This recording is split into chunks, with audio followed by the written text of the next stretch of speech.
Hey everybody, and welcome to my YouTube channel. I'm your host, Captain Rye, and today we'll be looking at World of Warships, where I'm going to be playing as a sneaky underaged boat doing sneaky and lewd things. That's right, folks, I'm back in the Fubuki. It was probably one of my personal favorites in this game. Not because it's, particularly good, although it is a really, really good destroyer at Tier 8, but just because I have so much fun playing this ship. It's sneaky, it's stealthy, and it's got a lot of very big torpedoes. This will be a little bit of a kind of supplementary on how to Fubuki. It's been a while, some things have changed since that video was made, and I'm seeing a lot of people who are playing the Fubuki now who really just don't grasp the base concepts. For instance, I saw a guy in a Fubuki with a Sea Hull, which means you've only got 2 main gun turrets, and you have more anti-aircraft. But here's the thing, you're in a Fubuki, your anti-aircraft is shit. So losing that extra gun turret really becomes a problem, because you need that extra gun turret to engage in, running away gunfights, which the Fubuki is really, really good at with its 2 rear-facing gun turrets, as well as finishing off mostly dead ships. Yeah, so that kind of aggravated me a little bit. I see other people, they'll sit back at extreme ranges and just torpedo. They'll never open fire with their guns when they absolutely should. So he's there, he's spotted, you can see him, he's almost dead, kill him now, use your guns, they're pointing that way. But, can't win them all, I guess. Anyway, match, Sea of Fortune. One of the newer maps, I've been getting a lot lately, and I really do like it. I like the layout of the map, except for the B cap point here, because that is basically just a torpedo death trap. There's not a lot of space to move around in. So I've come up here, I've rushed up, I've captured C right off the bat. Yay me! I decided I was going to send some torpedoes down that narrow channel, in case that Tirpitz decided he was going to come around that side of the island. I could maybe get 1 torpedo on him.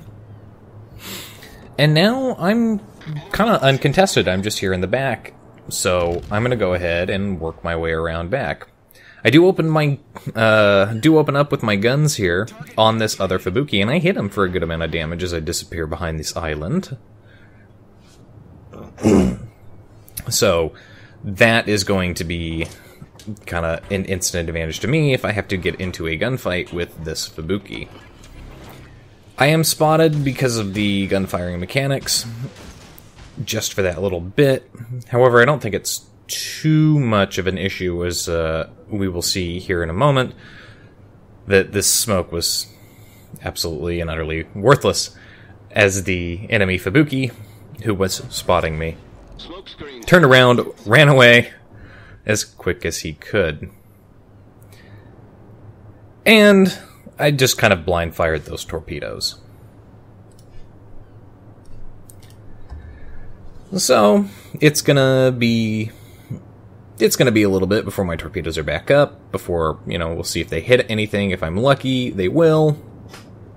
It kind of starting to look like that Tirpitz over there, who I didn't even aim at, might actually sail into 1 or 2 of them with any luck. So I'm still just kind of hovering back over by C, trying to, I'm a little bit of an area of denial. I'm trying to decide how best to get back behind these enemy ships. This is something that the Fubuki is actually really good at. Well, you're not the fastest ship in the game, and oh shit. Oh man, okay, well, so here's part of the problem with being in the Fubuki, is that if you run into a situation like this, you are in a very bad situation. This is a Tier 9 Soviet cruiser, and he's within my my detectability range, and I'm sure he has radar, so just run away. Run away. Ow. Definitely run away. But I will say that this is an advantage that you can, because you are so stealthy, you're not the fastest ship in the world, but you can get back behind enemy players, and you can start wreaking havoc while they're too busy concentrating on what's in front of them to pay attention to what's behind them. So I am trying desperately to run away from this enemy cruiser here, and of course, you know, cruisers are destroyers' worst enemies. And I do seem to be managing to survive. He's apparently decided he's going to focus fire on somebody else. He did manage to knock out my steering after the repair, so, you know, that's unfortunate.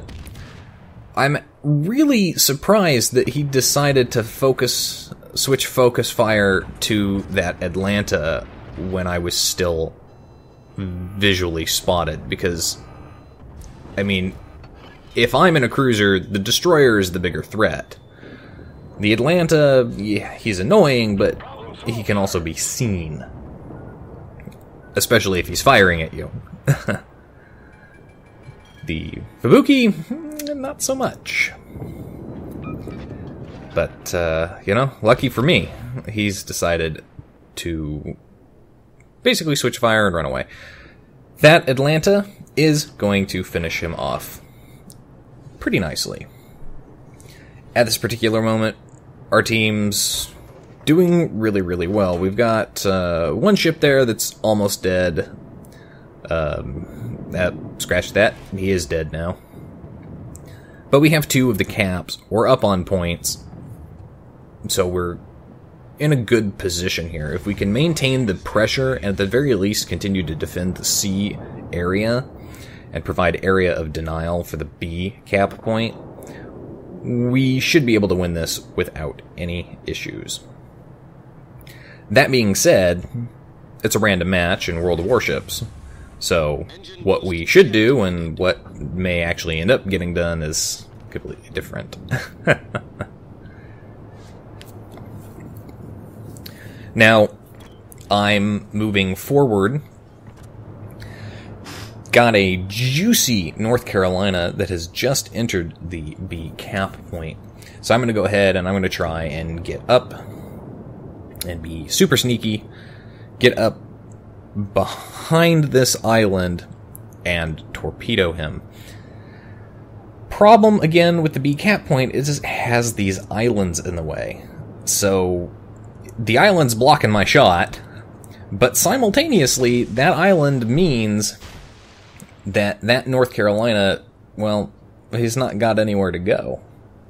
He's continued down that path, that course, which basically means he's either got to stop and reverse or continue on that course.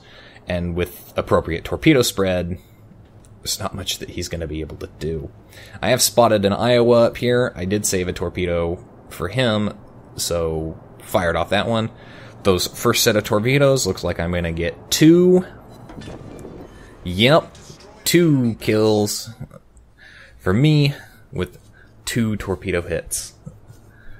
This is very nice. This is very nice. Now it's just down to this Iowa. My team's still doing really well. We still have, the enemy still has players in B there. But we're still holding on to that cap lead. So now it's going to be this Iowa up here. I want you to pay attention. As Jingles always says, big dumb battleship drivers always sailing in straight lines. And of course everybody's always like, well, where are these big dumb battleship drivers? Why can't I get hold of them in my teams? Against my teams? This is an example of a battleship driver who is... he's being dumb. There's no doubt about it. He's actually not moving very fast, which is even more surprising because that means by the time he sees these torpedoes, it's going to be too late to do anything.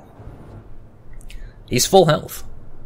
He's bow on to the battleships that are at sea. I don't think he realizes he's had torpedoes fired at him, so it's really quite surprising. But he's probably thinking to himself, well, shit, what the hell just happened? He gets hit with the torpedoes, and down he goes. It's my third kill. Pay attention to the chat, though. Super gracious. Super gracious. That never happens. Nobody ever says, hey man, good job on those torpedoes. I was an idiot. Nobody ever says that in World of Warships. What the hell? Wow. I mean, that's like getting those, that's like getting a solo warrior. It just never happens. You never see that. But, hey, gave him the compliment because that was a very polite and congratulations to me, so, compliment him back for being a nice person. Something that you just never see in online gaming. But you'll notice I used the stealthiness of the Fubuki to get up there and close the range and take the opportunity shot. I didn't fire my torpedoes as soon as I could. I wasn't really at the best angle, and I was waiting to see if he was going to turn. When it was obvious that he wasn't turning, I got into a good position and I fired off my torpedoes. I did fire my guns there at the end because I wasn't entirely sure that that last volley would kill him if he only got hit by one, and I wanted to set him on fire and reduce his HP that way. Turned out not to be necessary, but a lot of people forget that Fubuki has guns and you should use them. They just go total torpedo boat, guns are for the weak. Yeah, and that is just a bad attitude to take with the Fubuki, because the Fubuki does have good guns, and the damage that it does is pretty good. The gun trajectory is low enough. I've never tried firing armor piercing, so I have no idea if armor piercing will actually do anything. But the high explosive trajectory and shell velocity is pretty good. You can definitely get into a gun engagement with other destroyers if they're distracted. I mean, I've had incidences where I've gotten into a gunfight with a Fletcher in the Fubuki, and because his guns were pointed somewhere else, I very quickly turned him to Swiss cheese. Now I've got last set of torpedoes for the match going towards this Izumo, who is engaged in a bow-to-bow fight with the Iowa. I was fairly confident the Iowa wasn't going to turn into my torpedoes. I did warn him in chat. And I do hit him. I do hit that Izumo with one torpedo, cause some flooding. He is on fire thanks to the Iowa secondaries. I'm trying to get that kill secured, but it's not going to be the case, and it's a victory for us. But let's take a look-see here. How is that victory for me? Pretty damn good. 400,000 credits, 177,000 damage done. Top of the team in experience earned. There's no surprise there. High caliber, yeah, there's no surprise there. So, anyway, folks, I hope you enjoyed the video today. If you did, hit that like and subscribe button, and as always, I will see you next time. This is Captain Rye, signing off.